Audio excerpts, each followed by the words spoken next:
Bueno, yo recién la próxima semana voy a llevar 2 meses acá en la Universidad de San Sebastián, así que la mayoría para mí ha sido eh, por primera vez que los conozco, algunos ya he tenido reuniones, y bueno, contarles un poco de quién soy yo también para que comencemos a colaborar y principalmente yo me dedico a la ciencia de datos, soy la directora del Magíster en Data Science dentro de la universidad y mi formación profesional es que soy doctora en ciencia de la computación, pero con un pregrado en ingeniería en bioinformática. Entonces mi pasión es la genómica y por eso mi charla la titulé como aplicaciones de inteligencia artificial con un enfoque inmunológico.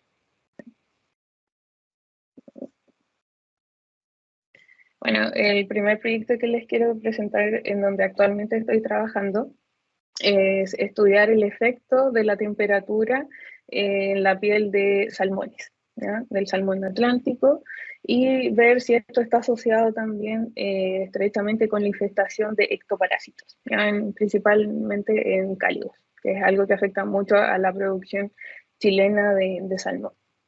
¿Ya? Entonces, el diseño experimental que tenemos acá es que estamos tomando muestras desde Puerto Montt hacia Aysén, de distintos centros de cultivo de salmones, y estamos secuenciando y realizando experimentos tanto a nivel de proteómica, microbioma y transcriptómica. ¿Ya? Entonces, lo genial de esto es que estamos conectados también y recibiendo datos a tiempo real de distintos sensores. Entonces, también tenemos la variable medioambiental incluida en el análisis.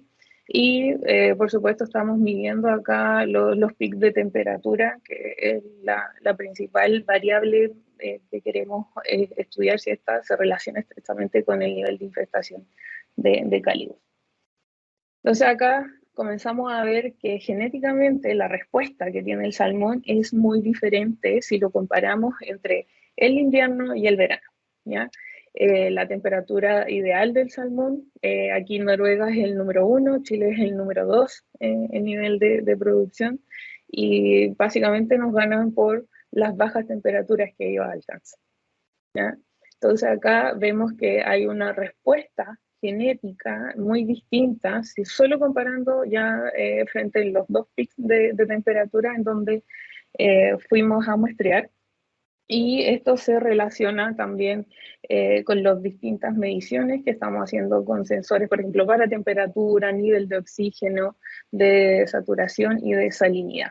¿Ya? Entonces acá les estoy mostrando cómo esto se va correlacionando y vemos cierta estacionariedad, ¿cierto?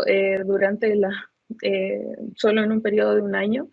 Y esto también lo podemos ver que a medida que alcanza el verano, este refleja el nivel de infestación del Calibus en el salmón, ¿ya? Entonces acá estamos al principio, en enero, febrero y marzo, si bien las temperaturas son altas, acá no hay infestación porque es cuando comienza el cultivo de los salmones, ¿ya? Pero ya acá en su etapa ya final vemos que cuando comienzan ya las temperaturas a aumentar, comienza también una estrecha relación con el aumento también de la infestación.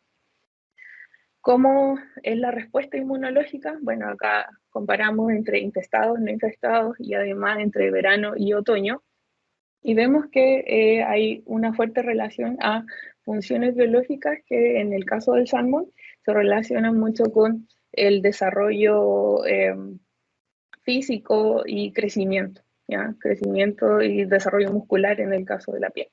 ¿Ya? Así que aquí este es un proyecto que llevamos andando, lleva solo un año, así que esperamos muestrear en las siguientes estaciones del año y obtener más datos. Ahora vamos a pasar a la etapa de la proteómica, así que esperamos ahí corroborar algunas funciones biológicas de interés que tenemos que están muy relacionadas principalmente con la temperatura, y vemos que también la salinidad ahí es importante.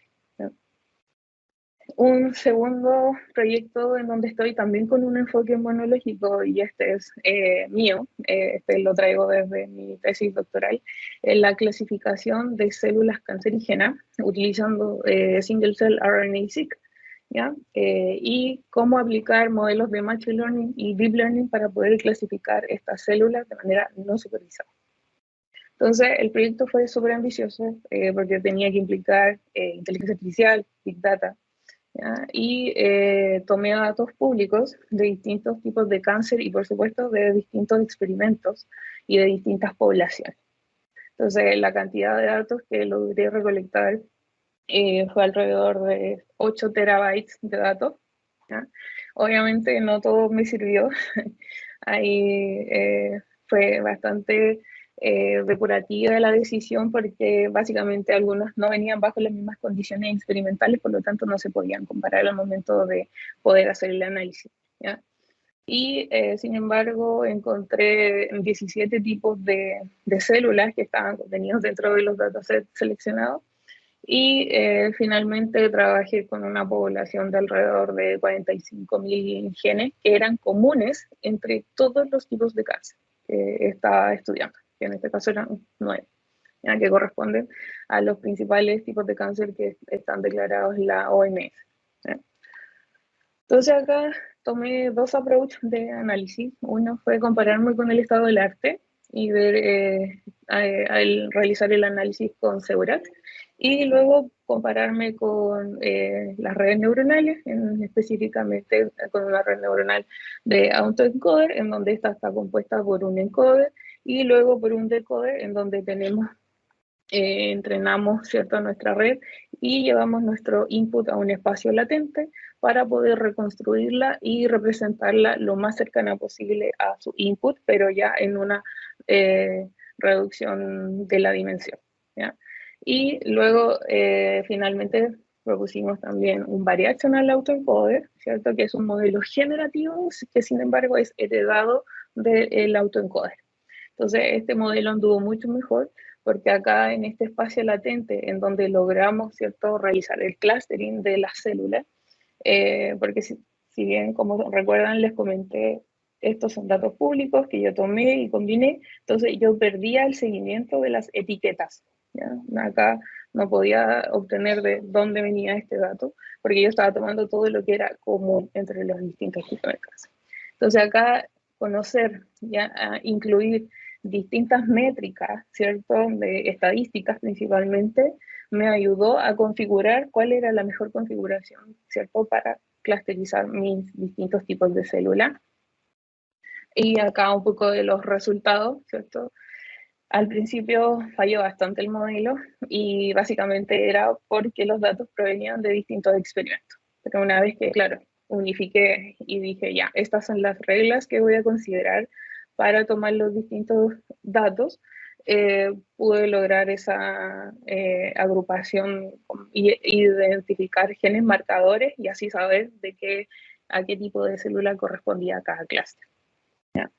Luego, finalmente, llevar esto, ¿cierto?, a un análisis de funcionalidades biológicas o pathways, finalmente, nos llevó a que observamos 10 clústeres que son en común para los distintos tipos de cáncer, y estos estaban estrechamente relacionados con funciones que son la proliferación del tumor, la progresión y la regulación de la respuesta inmune, pero en el microambiente, ¿ya? Primero yo había hecho el análisis también solo para células T porque eran las más abundantes y ahí la respuesta era distinta. Y acá cuando incluimos todos los tipos de células, la respuesta finalmente fue muy específica en torno al microambiente del tumor, ¿ya? Esto, la limitación, como les decía, es la alta dimensionalidad que tenían los datos, y dado que el proyecto era muy ambicioso y quería considerar la mayor cantidad de tipos de cáncer. Y a la fecha, lo que había publicado con Single Cell RNA-seq eran 9 cánceres. 5 minutos, Mabel. Ya.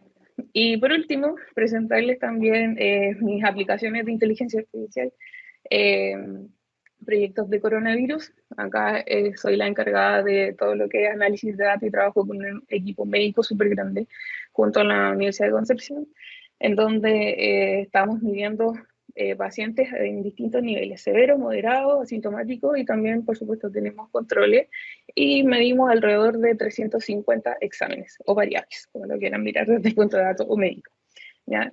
Entonces acá obviamente el dinero no era ilimitado y había que tomar una decisión de qué era lo más importante que queríamos ver en los siguientes meses para seguir evaluando a los pacientes.